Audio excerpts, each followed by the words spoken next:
Hey everybody, I'm Joey, and today we're cooking pork tenderloin in a cast iron skillet. Give it a try and you'll be crushing dinner time like never before. So follow me and let's turn up the sizzle.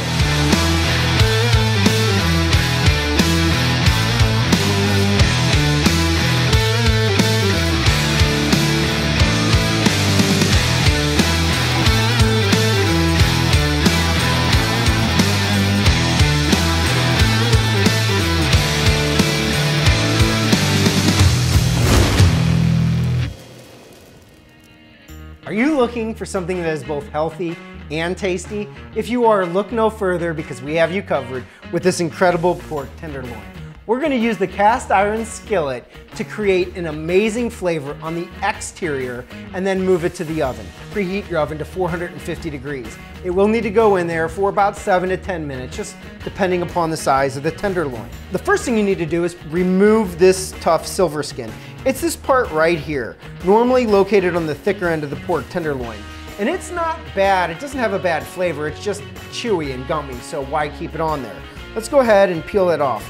I normally like to use a fillet or a boning knife, but I lost it. So today I'm going to use this paring knife, which has a nice sharp edge to make sure I can remove the silver skin without losing too much meat, because that's the real key. We don't want to lose all the meat, but if you lose a little, don't worry about it because there's still plenty left. See, look at that. I'm removing the fat without much of the meat being lost. And you just nice short strokes with a sharp flat edge knife just like this. Again, a boning knife or fillet knife would be better, but I lost it. All right, so now that we've trimmed the tough silver skin, it's time to season it.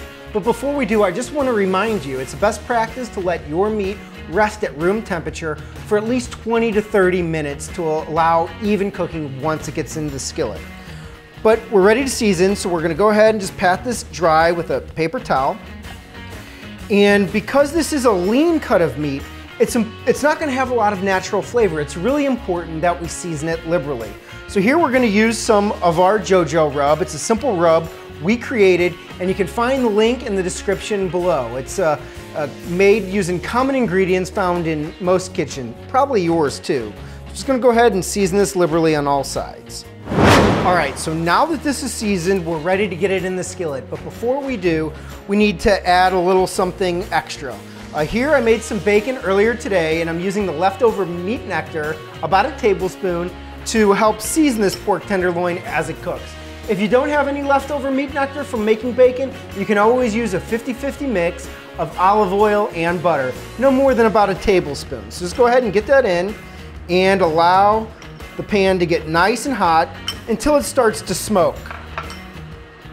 All right, so let's get this in the skillet. As you can see, it's nice and hot, and it might not be able to fit long ways, so just go ahead and wrap it where you can.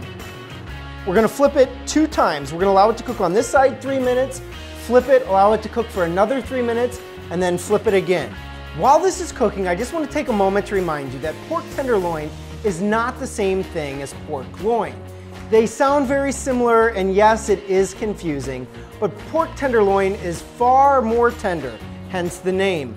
Also, pork loins tend to be much larger in size, 3 to 4 pounds, where this averages about 1 pound to 1.5 pounds. So like I said, we're gonna let this cook on this side for 3 minutes and then flip it. I'll be right back.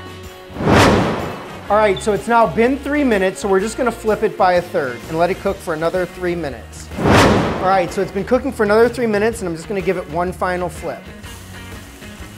Can you hear that at home? Can you hear that meat sear? That is the sound of tasty. So we're gonna let it cook on this side for only a minute and then get it right into the oven. As I mentioned earlier, this oven is preheated to 450 degrees. We're just gonna throw it in there and let it cook for an additional 7 to 10 minutes. The actual cooking time is really gonna depend upon the size of the meat.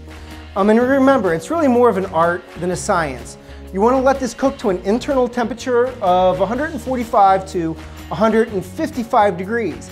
As I mentioned earlier, it is a lean cut of meat, and that's great for eating healthy, but that also means it can dry out very quickly. So be sure to check on it sooner rather than later, and remember, you can never go wrong with an instant read thermometer. We'll be right back when it's done. All right, so we pulled this out of the oven, and remember, one of the most important steps when cooking meat is to make sure you let it rest for at least 5 to 10 minutes after taking it off the heat. We're gonna cut into this and see how it turned out, but before we do, I just wanna remind you that whether you're looking for that awesome weeknight dinner or something for that special occasion, you can never go wrong with this pork tenderloin. It is absolutely tremendous. Our motto at Red Meat Lover is cooking meat made easy, and that's just what we strive to show you in every single video. If you like this video, please give us a thumbs up like right below or leave us a comment, good or bad. Also, remember, we release a new video every single month, so please subscribe to our YouTube channel so that you get those updates. Let's see how it turned out. All right, look at that. Great color, little bit of pink. We can absolutely tell it won't be dry. I don't know about you, but I can't wait to dig into this. You know, people often ask me if I watch what I eat, and the answer is yes. I always look at what I eat right before I put it in my mouth. We'll see you next time.